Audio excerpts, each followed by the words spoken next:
All right, thanks, guys. Can you guys see my screen? For some reason, it's acting a little weird to me on my end, but Yes, I can. all right. It looks So really blurry. Yeah, it does. Yeah, is it's a it little really? bit blurry. That's good. Oh, Oh, okay, that's better fine. now. Is that Nice. better? Okay. Nice. Whoa. All right, Anthony, you are up first. that. Tell us what you're Wow, that's nice. Yeah. Thanks. The name of the project here is called 1/72nd scale crazy masking, because that's what it is. 85% of the time is masking, and about 10% of the time is painting, and the other 5 goes to our building and assembly. Wow. So I guess ever since the war has started, the Ukrainian digital camouflage Su-27 has become a pretty popular subject among us modelers. I have had these kits in the stash for quite some time. They're both trumpeter kits. It's 1/72nd scale. One is the single seater, the other one is double seater. So in somewhere in March, I figured that I would like to use these aircraft for to build a Ukrainian subject. So I quickly searched the internet and I found the company called Foxbot. If you're familiar with that name, but they're actually from Ukraine. So they produce masks. These are not decals, they're masks. So all you have to do is just paint the mid blue and then peel off all these individual masks and then just apply the color. So the product itself, it didn't really mention about what exactly which particular kit that the mask was designed for. I guess it's pretty general.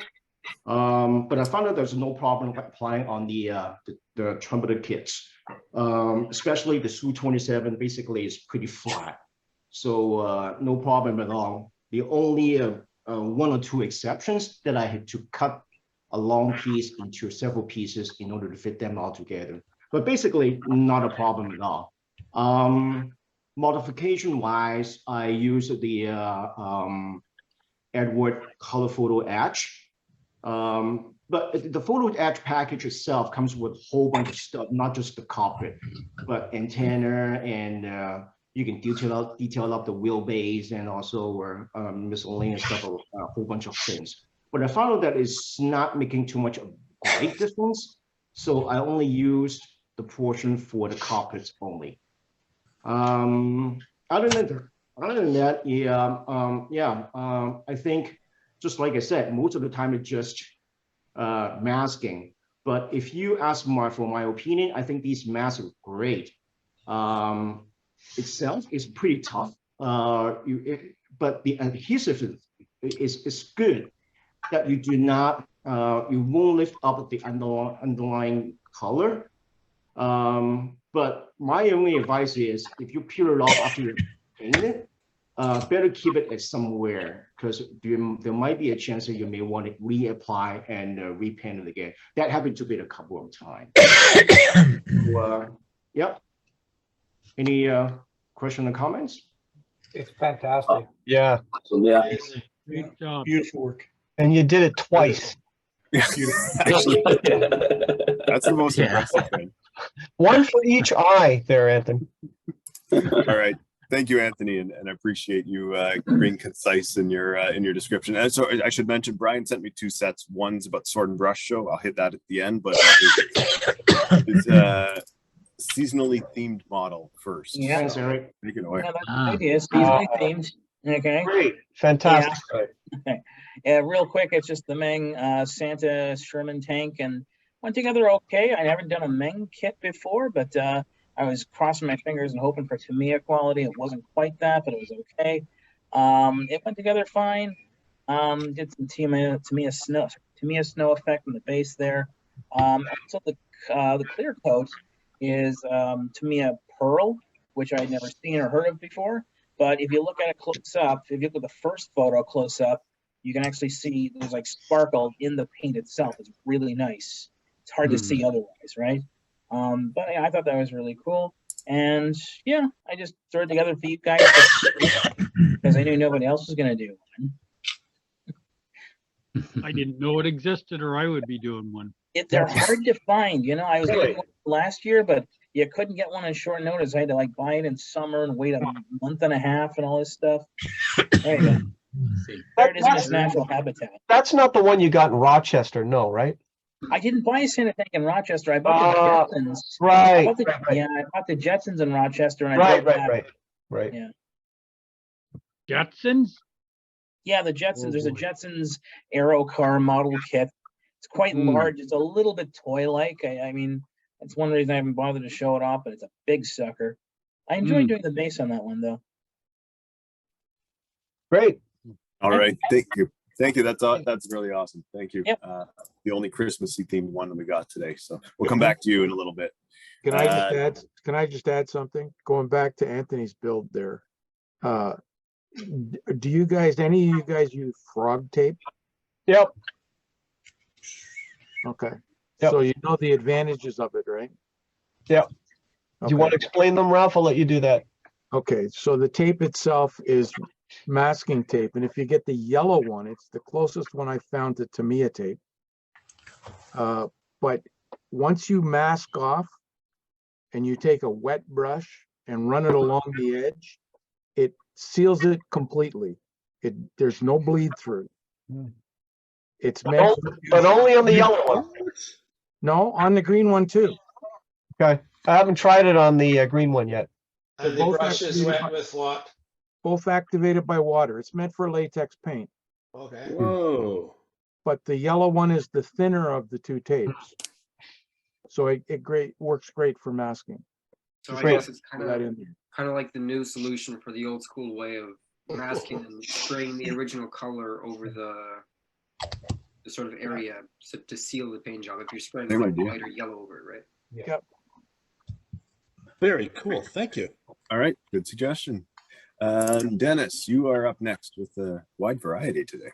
Yes. Okay. So since I came on last year, I've been working up a storm. So this was my first project. This is basically I took I call it the 2 zeros because the big deal with this was that the F2A, which is the Japanese license built version of the F-16 with a longer wingspan and different radar and whatnot, it's nicknamed the Viper Zero. And then at the bottom here, we've got an actual zero. So I just thought, oh, you know what? I've got the Tamiya kit and the Hasegawa kit. Show 2 generations of the zeros together.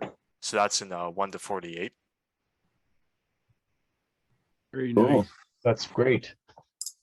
And then Armor.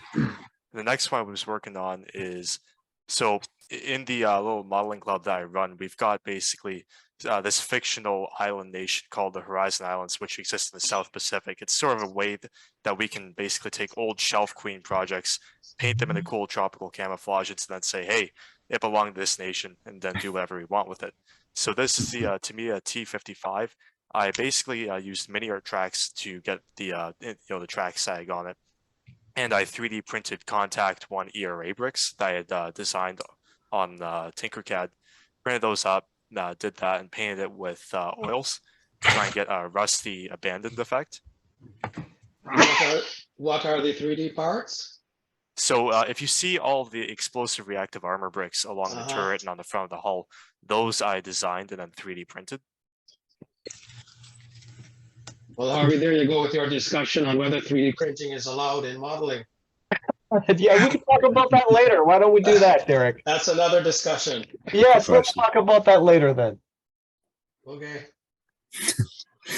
Yeah, and then the latest project that I have been working on is the company that I work for, Great Hobbies. They were so kind, they actually sent me the new Tamiya Comet to build up so we could have one in our store. So this is what I've been working on. This is an 11th Armored Division Comet from 1945. I built it basically entirely out of the box, save for just sculpting the hood for the one of the guys on the roof. Yeah, so that's what I've been doing. So this one, this hasn't been released yet. This is a pre-release. No, the Comet's out. I think it's Oh, it is been out, okay. Since Release. I know some stores don't have it in stock yet, but this is the latest Tamiya tank. Got it. Got it. Very cool. The figures come with the kit. Yeah, so the figures come with a kit. The only thing I did basically in this kit that's not out of the box is the heads for the figures. I used resin heads for them, but other than that, the figures that you see are what you're going to get in the kit, again, minus the head. Yeah, very well Well, the molded figures are figures. getting better and better for AFVs. These especially ones, they're Tamiya. fantastic. Yeah. They are, they are. That's fabulous. Thank you, Dennis, for sharing with us this month. Thank you. Right. Oh, Derek, you sent in. Oh, yeah, PowerPoint again. Oh boy, let's see how the computer handles it. Give it a second. This is a new laptop, so it's got to figure out what to do with this. Oh, there we go. All right. Some more pics of my build of an airspeed ambassador, which was a vacuum kit. What you're looking at here is the insertion of the transparent canopy. Top left is the beginning of the process and bottom right is the end of the process. So I get a piece of transparent plastic, I call it butyrate. You can find it by the sheet in the hobby store, or you can find it in droves in your blue box. You can even find it tinted various colors in your blue box. So I cut out a piece of the of where the canopy should go, because in a vacuum form model they don't tell you where it should go. I make it bigger than the windscreen and I seal it in with heavy amounts of super glue. I do the edges in black so you can't see the internal reflection, so you can't judge the thickness of the transparent plastic. Oh, that's nice. Top right, more madness. I've turned it upside down and I'm introducing a syringe with a needle. Actually, the syringe goes through a hole in the roof of the front undercarriage bay, and you can see it in the top of the canopy. I'm injecting, believe it or not, Johnson's Clear. I fill the inside of the canopy with it and swish it around like mouthwash. And then I aspirate it back out till there's almost done. It will dry, don't worry about it. Oh, So what I've actually done is I've Johnson Clear washed the inside of the canopy without entering. So this is an external approach to an internal problem. Cool. Madness, but there you go. Nice. Sounds like Bottom surgery. left. Sounds like surgery. Yes. It looks like it. It looks That's it. like it too. That's absolutely phenomenal that what started looking like this ended up looking like that. Yeah. Yeah. So bottom left, gotta- I've masked. Sorry, I moved on to the next one there. Thought we were Okay, done. no problem. We can go on to the next one. Thanks. Wow. The next one is, again, top left. The model has achieved its shape and size. It's covered in primer, and bottom right is pretty much the finished product. On the primer, I put on Royal Aircraft Grey, which every British civilian aircraft seems to be covered in. Top coat of white, black, and red fin tips and wing tips. All the paints are from Tamiya aerosol cans, which went on well. I had diluted them with leveling thinner, and they all worked except the white. The white, when I diluted it, went on like very dilute milk, and I thought, well, this just isn't going to work. So I put the airbrush down and picked up the aerosol can and sprayed the sucker 3 times. And what I ended up with was an edge or a ledge between the white and the gray. So I then had to sand that down, and you have to be careful. If you sand on the white too much, you'll get a hole in the white. If you sand on the gray, the same thing will happen. So that was a correction I had to do after spraying. Bottom left is pretty complete, and bottom right is the model is pretty complete. I have a little bit more soft spraying to do on it. Next picture. Right.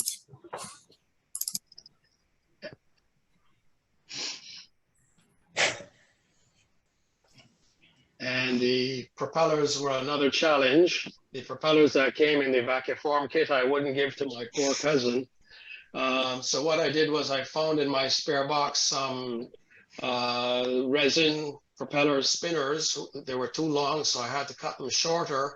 And here I have it in my vise, and I'm drilling holes at 90 degrees around the circumference to accept 4 propeller blades. Top right, the propeller blades, you can see all lined up. There's 8 of them. They began life as 1/48 scale bullfighter propellers, and they have to rotate clockwise. And the propeller rotates clockwise if when you're looking at the aircraft from the front and you hold your wristwatch up to your face. If the propeller goes around the same way as the wristwatch, then it is a clockwise rotating propeller. Most British propellers, at least all of them with Bristol radial engines, rotated clockwise, and so they're not easy to find because most propellers rotate anti-clockwise. The cord on the propeller blade was too thick, so I took a bit of sandpaper and put it between my thumb and my forefinger, passed it in and out 20 times, not enough, so another 20 times, and the cord was the correct cord I needed. Each propeller had to have the same amount of times in order to be as similar as possible. Bottom left, I'm putting the propellers into the spinner using my homemade 90-degree propeller jig. And the propellers actually have several layers of paint on them, the blades. I started off with a primer, then a yellow for the tips. Then the yellow was masked, and the yellow is a 4-inch yellow tip, which incidentally in 72 scale translates to 1.4 millimeters, in case you ever want to know. And then I after masking the tips, I sprayed it black based for the metallic paint, then put on 1 coat of silver and thought, that looks nice, I'll do another one. And I have a bad habit of overdoing things, so I put 2 coats of silver on, and it didn't look as nice as the propeller with 1 coat of silver, but there was no turning back at that point. So bottom right is the finished part of finished product. The propellers are in position. You can see little black stripes, which are decal for the de-icing parts, and little blue propeller logos, which look for all the world like de Havilland logos, and these are de Havilland 16-foot propellers, but they are actually propeller logos from some Armenian propeller company, but if nobody tells, I won't tell. So you can hardly tell the difference. They look like de Havilland logos. The rest of the airplane is pretty much done. Everything except the red is paint. The red is decals.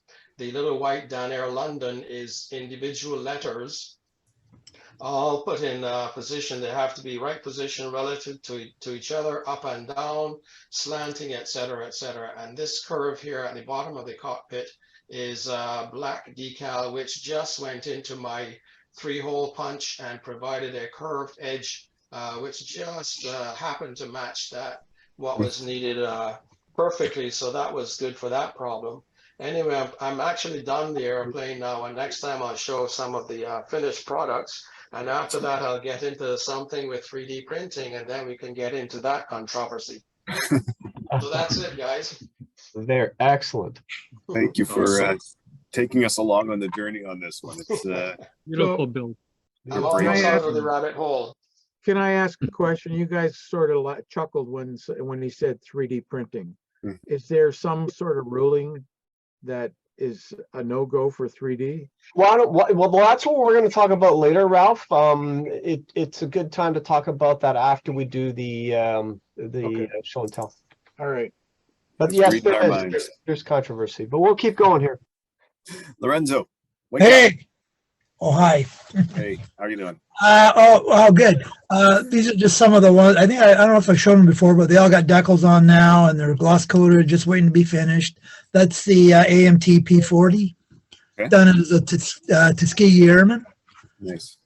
Yep, and that's the Phantom attacking it. No, that's thanks to Harvey and his information. Is General Romer's Mustang. That looks great. On the way to being finished. Yep. A few shots of that. Oh, you got the ragged invasion stripes. Got the ragged invasion stripes. There you go. Ragged. Very cool. Somebody called my Spitfire out on Instagram because I made them nice and straight, and I just said I couldn't bring myself to do it. Oh well, you know. Not say what is? Oh yeah, the Hasegawa Spitfire. I completed this years and years ago. I'm just getting around to finishing them up. Hopefully. Okay. Yeah. That's yeah. Nice. And yeah, that's just some of the stuff I've been mucking around with. Very nice. Thank you for sharing. No problem. Maurizio, Thanks, Eric. what do you bring us? All right. Whoa. So this one here was the entry I did for that Blitz in November through IPMS Ottawa, and it's the kit is from RPG Models, the Chinese manufacturer. They make a bunch of these sort of what they're called closing weapon system CWIS, and I've done the Phalanx, and I really kind of like this guy. And this one here is a Dutch. It was built by the Dutch for their navy, and it's in service in a few other navies as well. It's not nearly as widespread as the Phalanx, but it's based on the GAU 8 30 millimeter cannon that's on the A10. So this is a big cannon, 30 millimeters. I think it's 4,500 rounds per minute, and it's totally automated. So I just love the looks of it. And I ended up actually getting almost done on the Sunday morning. So I thought, because I wanted to get a base for it. And so I thought, okay, let me see if I can manage to squeeze through a scratch build base. And so what you're seeing now, it's a little more kind of weathered. It's got a little more like those yellow and black striping was added later on because I just didn't have the time for the build. But anyways, it's a little piece. I really enjoy doing that, and that's that. How long was it in hours, Maurizio, for this? You know what? I never spend that much time at once on the bench. So it was basically like 12-hour days for 3 days. Wow. You know what? Maybe we should do a speed build seminar one day and how you speed. That'd be kind of fun. That'd be awesome. Yeah, it was very interesting. I thought to myself, I really felt for people that do this for a living, like, model makers for the film industry, et cetera, that are working under pressure. And those guys are doing things like vac forming brand new shapes and all that.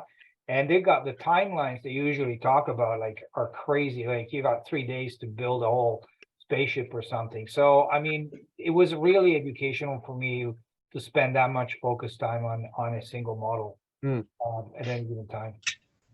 Cool. And actually, that reminds me, I'm going to I'll do Glenn's models at the end, but then he wanted to do a quick talk about the Blitz build too. So talk a little bit about what guys were up to. So sorry, go ahead. Perfect.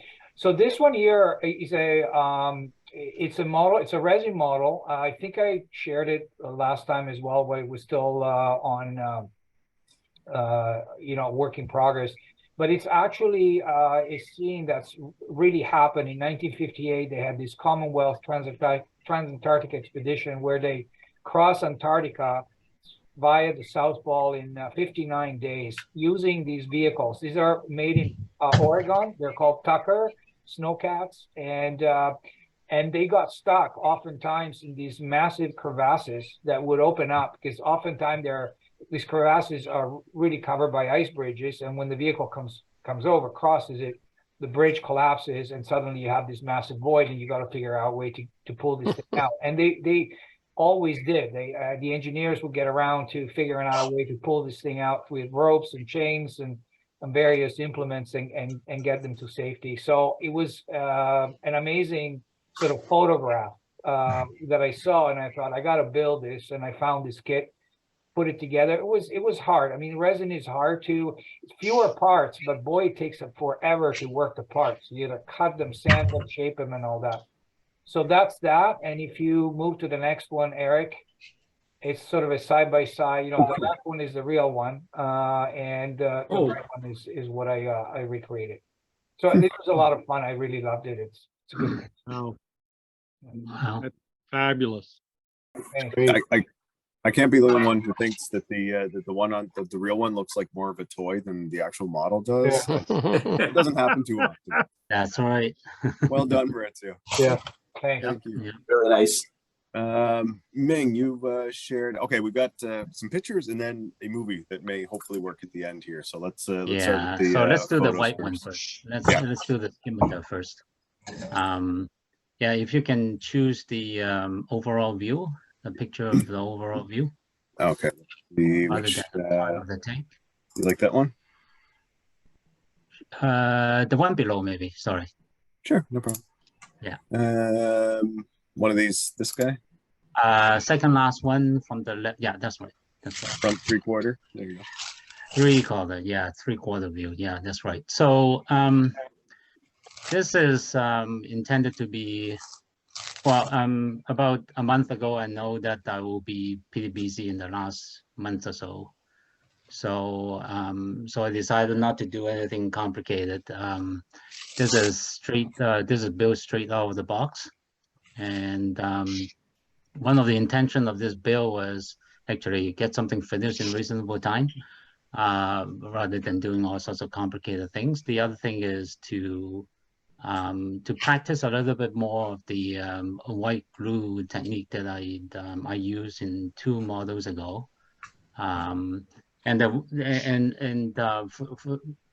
Perhaps you don't remember, this is the I used the white glue as a chipping agent for the chipping.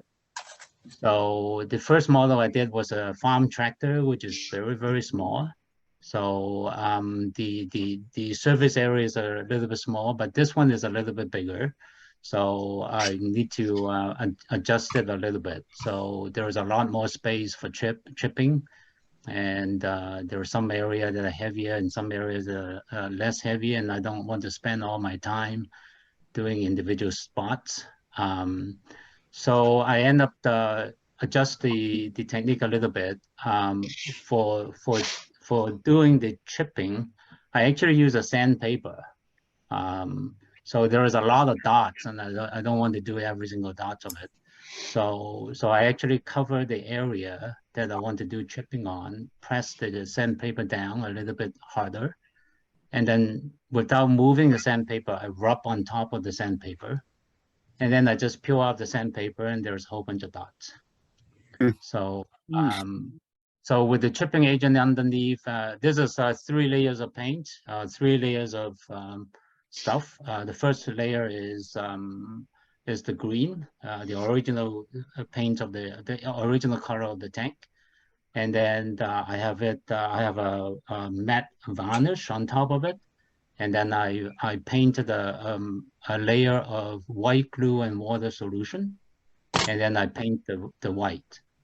So, and then the idea is that to take off some of the white and show off some of the greens at the bottom.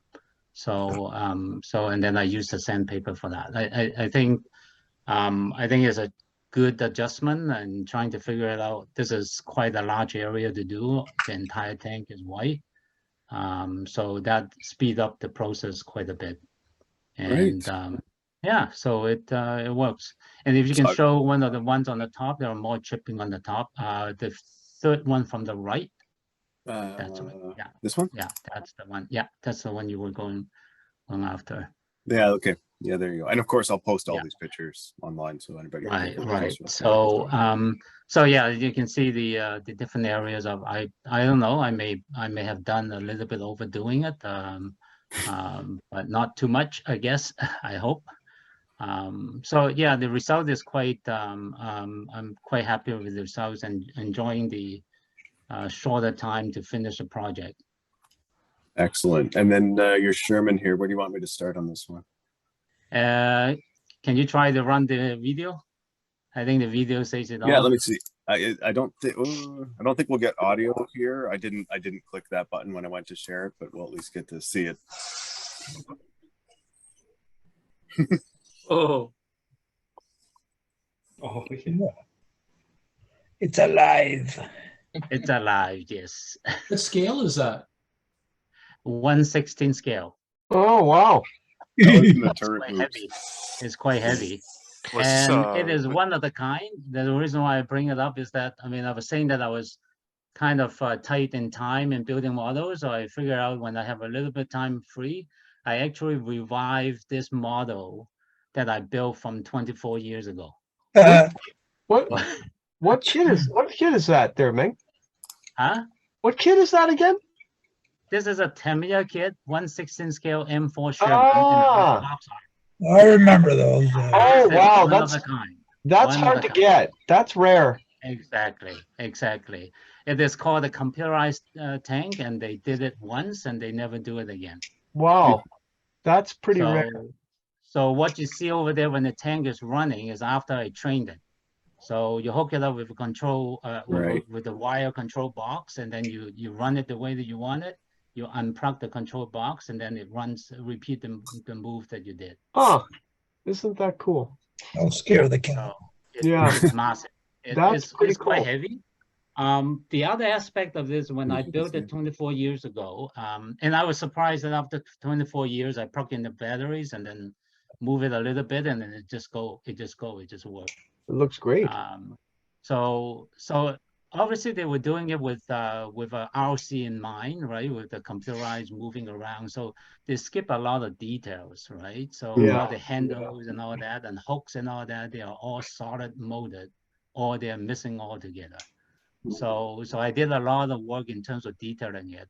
As you can see, a lot of handles, the periscope guard. There are metal wires, there are brass wires, and then I bent it and solder it and glue it and everything and make it a little bit more realistic.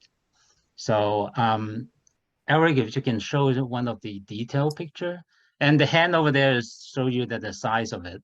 Yeah, that's why I picked that one. I thought it looked pretty cool. Yeah, that's. Oh, I know this one looks pretty neat. Yeah, there from the front. So you see the periscope guards, they're all standing out. And yeah, there's a good one. Right, here you go. Yeah. Yeah, so all these things are added there, like I added detailing it. Right. So I spent a lot of time in doing that. Right. And it was fun. Otherwise it looks pretty bare and it looks pretty pretty RC like. That's very cool. So the other challenging part was actually not challenging, but it's just repetitive. Just building the 2 tracks. It's 1,200 pieces. Wow. They're all working. They are just like the real tracks. The 2 rubber pads are 2 different parts, and there are pins on both sides hooking up the 2 sections of the tracks together. So it was fun, and I was watching TV. I thought I knew every kit, but I'd never seen that one. So that's a rarity. Yeah, this is one of the kind. That's why I want to show it. Okay. That was excellent. Thank you, Mig. Thank you, Mig. All right, Paul. You sent in a photo of your latest project here. Yeah. Okay. So this is I did this for the Blitz build. Not finished. It's great. It's a 1/72 Tiger 1. Hasegawa kit. It's a 1970s kit. So to save time, I did some Mr. Surface, a really light coat. So I didn't wait for it to dry, and I used the Vallejo model there. That paint is pretty cool. Worked well, and I also tried to save time by using Mr. Surfacer black on the tracks, which kind of sort of worked. Some of it did chip off, but you can't really see where it chipped off, so I didn't worry about it too much. And I used a lot of Tamiya weathering powders on it. Okay. And after the weathering powders, it seemed kind of flat, so I didn't even bother flat coating it at the end. I just left it as is. So I got it done. I had a lot of time challenges. My mother-in-law was in the hospital, other issues, so I didn't have as much time to work on this as I thought I would originally. But I got it done in the end, and yeah, it was pretty good. Good time at IPMS Ottawa. It was a good time. I wasn't able to log into the Zoom call as often as I would have liked, but in the end, I got it finished. That's great. There it is. It's great. Thank you. Awesome. Thank you, Paul. Maybe I think out of the 13 models, I think there was about 4 Braille scale models completed. 4, I think. So it's pretty good. Always happy to see more 72nd scale armor getting. Yeah. Love it. Totally, Stepan. Totally. All right, Stepan. Good timing. You're up next. Or no, sorry, you're not. Sorry, you're one more. Sugain's next. So we talked about this last month. This is my Curtis Jetty. It's been converted to a Curtis Canoe. The main differences are essentially the control surfaces. We on the Jenny, only the top wings have aileron movement, but on the Canadian version, both top and bottom ailerons actually moved. And then the wingtips and the control surfaces are completely different. And so basically those are just reshaped, or I just shaped up, put in the correct shape for the Connect in styrene, and I just grafted them on. Also, you can see some of those black dots in between wings. Those are extra pulleys that the Canadians put on, mainly so that you could actually move the lower ailerons. But essentially, this is a 60-year-old kit from Lindbergh. I noticed that it's been reissued by Atlantis last couple of years ago. And then the figure is just model seller, 148 scale. Very nice. Oh, That's great. Beautiful. That is gorgeous. What scale is this? Is 148? Yeah, it's the only game in town for 148. And like I said, the kit is like 65, 66 or 65. Wow. Well, you mean 1966? Yep. Oh my God, that's awesome. Beautiful. But Atlantic did re-release, I think it was last year or the year before. And how well did he go together or not? Oh, not very well at all. I mean, the real kit. What you don't see is there is a Lone Star resin cockpit, but it just did not fit. I sanded it off most of it. It's not worth looking at. But it's just better than what was blank before. Did you have to scribe all the panel lines on that? Yeah, I had to do some scribing just so it fit. You see on the rudder there some scribing because it's just regular styrene. On the Jenny, it's more pointed, but this on the Canadian one, on the Canuck, is actually rounded. Same with the elevators; they're more rounded. You are a braver man than I to do that. I wanted to build it, right? But the decal sheet is from maybe 5 years ago, or maybe 8 years ago, from IPMS Canada details issue. Have their own decal sheets. And that was my main inspiration for this. Yeah, so Canadian Aeroplanes Limited is they made this for those of you who are in Toronto. The Duffer Mall site. Yeah, that used to be the Canadian Aeroplanes Field. Yeah. Move on, Eric. Oh, sorry, there's one more there. The engine. There we go. So the engine, as you can imagine. Well, go back. Oh, did I go? Yeah, I went too far. So with the engine, of course, yeah, it's from the 60s. It's just really a couple blocks. So I actually got, and I couldn't find any photos online, but just so happens in Ottawa, the Aviation Museum in Ottawa had a real one. So that's also, I use that as a guide to add those rocket arms and springs for the engine. Okay, so Eric, next one. So now for something. All over the rigging, it must be a lot of work to rig. Yeah, it was a real pain in the butt. So now for something completely different. This is the Sengoku Astray Gundam, but 1/100 scale. I did some slight modifications, but overall the weathering is based on what's his name, Michael Rinaldi. Yeah, Rinaldi. So he did a book on weathering Gundam figures. So I kind of use that as an inspiration. Glorious. You might know I don't know the history of this item, but I just built it. So actually, the swords on the top were actually I had to cast the swords. The swords on the bottom are the chrome ones are actually originally from the kit, but I wanted an extra set for those shoulder arms, so I just cast those and made replicas.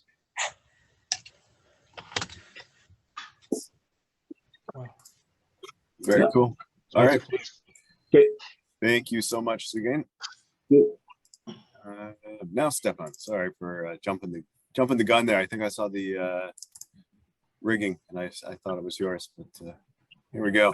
We can start with the next picture, I guess. Come back to this one. Yeah, I guess. So this is Edward's new tool Sopwith Camel in 1/48 scale, which I got immediately when it came out last year. I built up the cockpit, I closed up the fuselage, and then because I was going absolutely ham with the details, I just ran out of steam for it. So it sat on the shelf for about 9 months, and then a group build forced me to pick it back up.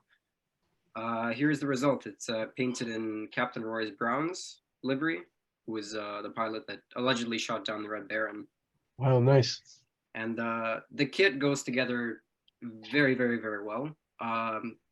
It's just a little difficult to paint, especially the top sort of pump, which houses the machine guns. That's one piece which has a lot of different holes in it that go through to the interior. So all those have to be masked off in some sort of way. Right. It's challenging. But another hurdle which really had to overcome was weathering and making the brown surfaces look somewhat interesting, because turns out this is a very, very dark color, and it's very hard to sort of do anything with oil paints on top of it without making it even more dull and darker. So that was quite challenging. But luckily, the black basing is doing most of the heavy lifting here. Very nice. Oh, that shows it quite Oh well. yeah. Oh wow, that's nice. Yeah. Good variation in Stephanie, there. did you talk about your process for rigging? Ooh. Yeah, sure. So this is the ammo. I think it's the 0.03 millimeter line they have, and the RAF, especially in the late war period, didn't use turnbuckles.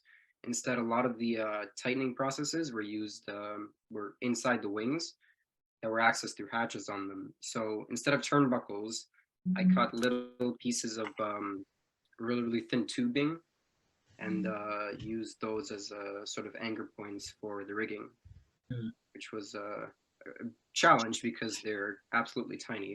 But yeah, and here's the underside, which I think is the best part of the aircraft. The way the colors sort of work together. Yeah. Grungy and grimy. Yeah, Just you like get it to go should really, be. really Love it. gross there. And Yeah. here's a close-up of some of the weathering on the wings. I tried to make it somewhat subtle and Yeah. sort of set in reality, where most of the airframe would not have as much weathering as areas which would have been accessed a lot. Yeah, that's gorgeous. Yeah. That's And really then- well done. Ah, yes. I want to show the cockpit here. If we go into the cockpit photos, I have a list of the details I added inside. So the internal rigging, the elevator, rudder, aileron, interior control lines, the fuel gauge, saying that the fuel tanks are 3/4 full, fuel lines coming from the gravity tank and the pressurized tank, various cables and pipes for the magnetos and fuel pumps, cables connecting the trigger to the machine guns, and then on the outside there's the cable for the dynamo propeller and the of course the anchor points, which I mentioned before. Thanks very much, Stephen. Appreciate that. Yeah, really nice, Stephen. Yep. It's great. That's gorgeous. Yeah. Awesome. Thank you. You talked about the oils. 502 makes one called Starship Filth, which is a good one to use on dark stuff like that. Okay, I'll check it I out. don't know the number. I'm trying to go through my. I'll look into it. Thank you. Thank you. Okay. All right, Ted. I think we introduced this guy last month. Yes, yes. And just before I talk about him, I just wanted to say I keep hearing about the weekend building binges. And I find for me a successful weekend building binge would be getting the shrink wrap off the box and all of the parts out of the poly bag. No. Same here. That's it. Anyways, I finally got this guy's face painted with a very I think poor effort at trying to put some lining on his face and that, because this is the first one I've ever done. So I will have to work on that learning curve as I go along. But I got his eyes done more or less to my satisfaction, and got his hat glued on. So he's officially finished. My first model finished for the year. That's great. Yeah, it was a lot of fun to build. I've had him, oh, I probably bought him about 1980, 1981.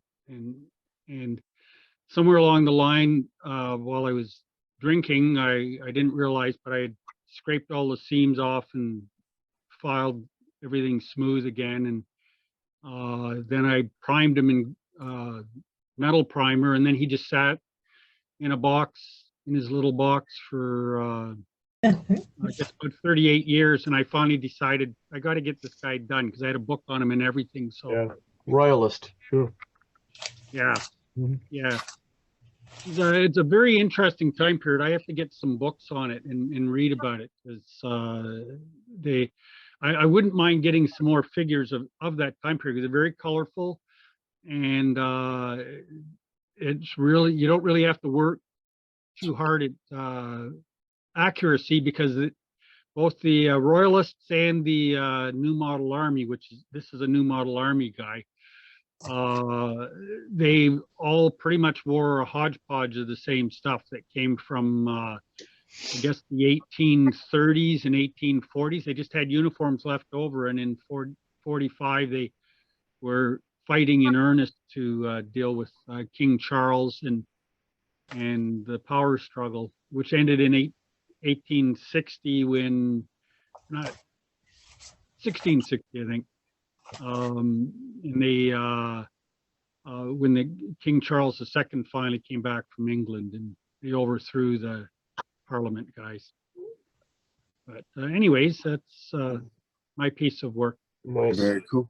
Very nice. That's what I love Thank about you. the hobby. You learn some history while you're at it without even. Yeah, yeah. Hey, Eric, I think, is that it for the submissions? No, I got a few more. Yeah, well, I wanted Okay. to go back to Brian's Sword and Brush, and then I've got Glenn's submissions, which are online, and then David Guerin wanted to show something briefly. So Perfect. let's maybe, we'll move it along here. Brian, you want to run us through the Sword and Brush show then? I'll just try to keep it real quick here. Sword and Brush was probably Sword and Brush was probably an underrated show this year. Showed up at the hotel in Burlington, and there was between 100 and 200 models at the show. Sorry, between 200 and 300 models of the show. Quality was indeed very high. Of course, a big focus on figures, but there was categories for basically everything. Sandy, for example, showed up and he brought his tanks. Vendors were various. Dioramas, figures galore, etc. I bought a couple other things as well. Picked up a few things at the show. There was a decent raffle, not amazing. But let's see, I think, yep, there's our stuff there. So there's my bike, and there's, I think, 4 Sandy's tanks, one of which has a bike on it. Sandy, you got a silver if Sandy's around, and I've got his silver medal for him. And then we can go on to the next one. Yeah, so this is one of the vendors. He had this figure here that was kind of interesting. I picked that up. Yeah, and here's somebody who did that figure very well, along with the grouping. There you go. Yeah, like I said, high quality stuff. Wow. All right. I'm curious where you showed Sandy had a flail tank there. Yeah, flail? I think he did. You can ask him about it. Okay, is he on? I don't know. I haven't seen him. No, I don't think so. No, he he doesn't can't. usually join. No. I'll have to ask him then. Technical problems he has with Zoom. Yeah. So let's see. It's going to the next one. I think that's the award ceremony is next. Oh, yeah. Nope, not okay. Okay. So you have a few more things to go through. Yep. But good examples of, Fancy figures. That was an interesting finish there on the Legionnaire. It was it's not actual metallic shiny. It's just painted to look that way. Yes. That's pretty cool. Yeah, that's excellent. That took a lot. Yes, non-metal metallic. It's an impressive technique. I've seen that. Yeah.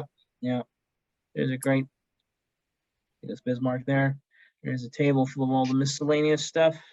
Favorite category.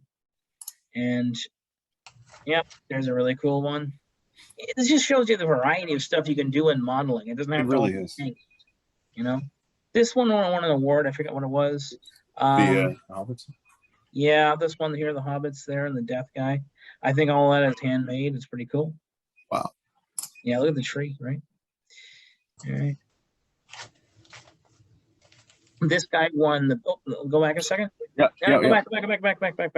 No, next one. This one? No, there you go. That's guy. Yeah. This guy won the People's Choice Awards, and this guy's like a 120 millimeter figure, whatever they are, and those little squares. No, there, sir, that wasn't. It's not the. It's the next one over that won it. No, the next one over is the Judges Award. Judges Award? Yeah, there's a People's Choice Award, and there was a Judges Award, their favorite choice one.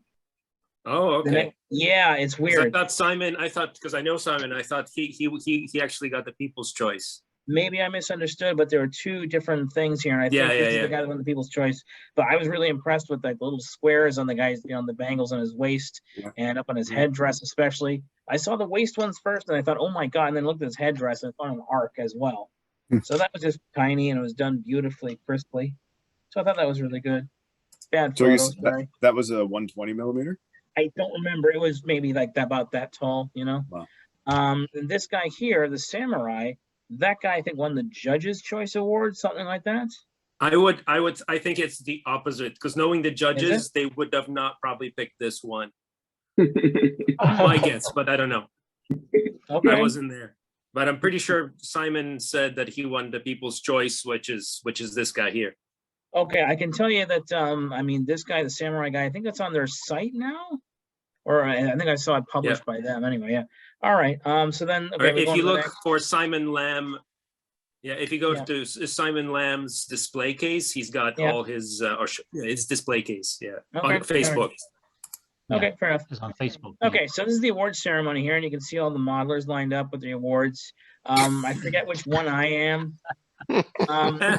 I won a few minor things, some bronzes and stuff like that. Sandy got a silver, and then the judges just looked at all the rest of the awards, and here's the judges here, and they're arguing because Harvey did not show up. So they're like, oh, where are we gonna give all these other awards to? So they gathered them up in a big pile, and I held a picture of Harvey on my phone out, and they threw all the awards at the picture of Harvey. Harvey, if you would like to get your award, they're in a dumpster behind a hotel in Burlington. I appreciate that. The address. Oh my. It's been a while. Okay. Oh my. Yeah. So that was the show. It That's was a good good. show. It's worth going to. Yeah, Awesome. next year. Yeah. They have a small one in the spring too, they said. Oh, I didn't know that. Oh. Yeah. I think they hold it at the Lords of War store. Yeah, maybe. Oh. That's what they did earlier this year. And when would that be, Matt? They don't know when I talk to them. Oh, okay. All right. In the spring. Okay. Over to Yeah, you. in the spring. Last time I think it was early May, Okay. but I could be. I don't remember exactly. Okay, thanks. Over to you, Glenn. Actually, Harvey, can I interrupt for a sec? I'm going to bounce, but if you look in the chat, I grabbed some stuff from the IPMS US judging handbook, and it does talk about 3D printing and Yeah, what's allowed. I've got the links ready to go, Vince, but thanks. Okay, all right. Yeah. Cool. Thanks, guys. Thanks, All Vince. right, Glenn, over to you. All right, scroll way down. It'll all call rusty. I got that reference. Keep going. Okay, the base got finished. Base got finished. I transferred to another piece of wood, found a way to support the tail based on somebody's really smart idea. If we just scroll up a little bit there, you can see. So other than, here we go.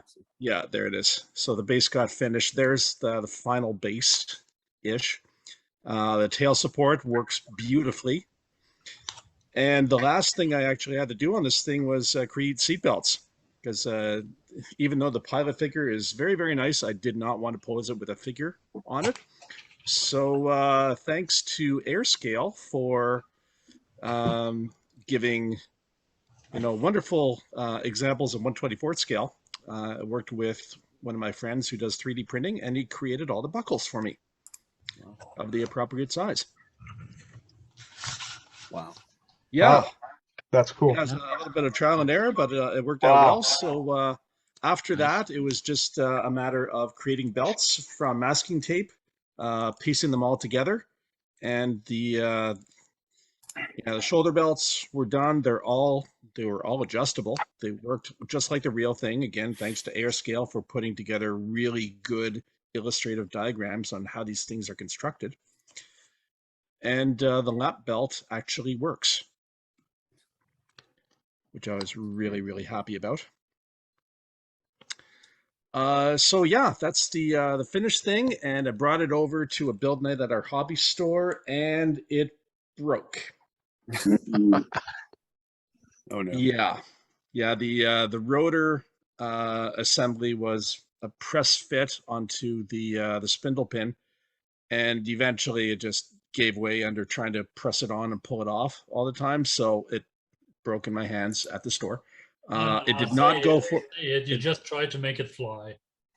Yeah, well, I almost did, but there were too many witnesses. So by the time I left that night, I figured out a way. So I just used some telescopic brass tubing to make a drop-on fit for the rotor. The assemblies went together rather well. CA'd the bejesus out of it, so it's fairly strong now, and the rotor is easy to put on and take off. So there it sits in all its glory. It is done. Wow. And I'm working on the pilot figure to be sitting on the landing pad beside him. Fritz the pilot is going through a lot of surgeries. He has his lower legs cut off. He's having boots grafted on. He lost his head, literally, so that'll be a replacement. So yeah, this will be my first attempt at a large scale figure, 1/16, which is 120 mil. So yeah, that's the ongoing process of the figure, but the bird is done. And I'm so happy it's over, but I'm really, really happy with the final result. Better than a 1/72 scale. Yeah. Having witnessed it in person there, I am amazed how big this thing is. Oh yeah. The rotor, I had to carry the rotor around in a large pizza box. Oh my. It's an 18-inch diameter. Holy crap. Yeah. You must have a large display case at home. I have no clue where I'm going to display this, really. Luckily, he lives alone. Yeah. So that's it. That's the end of the era. It only took like 4 months to do, but I'm really, really happy. So the second submission was my Blitz build. I did not finish it, just to my OCD wanting to put in a bunch of details. This was a 1/48 scale pressed together fit by Suyeta, which is TACOM. It's a science fictionized World War II fighter. And I decided to add a few different things from the Gundam world. So I got all the stuff together, started on the whatever day it was, and started going at it. Added some detail here and there. The big thing was I wanted to add a cool vector nozzle onto the back and some Gundam wings to make it a swallowtail. And a lot of Greeblies went onto the outside. It was a drone, so I was able to seal up the cockpit. I didn't have to build anything inside the cockpit. The thing that made me lose the time was the torpedo bay, which is in the middle there. I went to town. This work? Yeah. Okay. Or even the picture right beforehand. Yeah, that's good better. Yeah, well, the top picture is how it started off, and the bottom picture is how I finished it off. That cost me the time of about 6 hours, and hence I did not finish it. That was worth though. It looks amazing. Oh, hell yeah. Yeah, it looks awesome. Yeah, thank God for Greeblies. Right. And with 3 hours to go, I had it primed, ready to go, but I did not want to spray paint it. I wanted to use metallic lacquers, polishing powders, and metallic waxes for a varied metallic finish on it. So I said, good night, guys. I'm not going to rush this thing. And took another couple days to finish it off, but it turned out just exactly the way I wanted it to. That's great. Did you want to talk about your Blitz build then? Yes, yes, please. May I share my screen? Yes, go ahead. Okay. It'll cost you. It always does. Okay. For our Blitz build, it started on the 10th of November from 6 o'clock and went to midnight on Sunday the 13th. So you had 3 days and 6 hours to do it in. 26 people. Excuse me, Glenn. Yeah. Before you show my entry, can I do my quick show here, share my screen and show my build before you do that? Just or do you want to go first? Okay, thanks. Because I joined the Blitz build as well. Are you guys seeing this? Yep. Yep. So this is what I chose. I thought it'd be something simple, a resin kit, be a quick build. There's a shot there with all the stuff. I wasn't sure if I was going to do it in Air Force markings or NASA markings at this point, so I threw everything on the table. There's a timestamp there for the competition. I started doing it. There wasn't much cockpit detail, so I filled the windows in, and I figured I'd use decals for the windows. When I assembled it, I kind of screwed up the bottom seam, so I spent half my time cleaning up that bottom seam. And eventually with strip styrene and a lot of putty and a lot of, the black rubber impregnated super glue, I got myself a decent looking seam on there. I got a coat of black on it.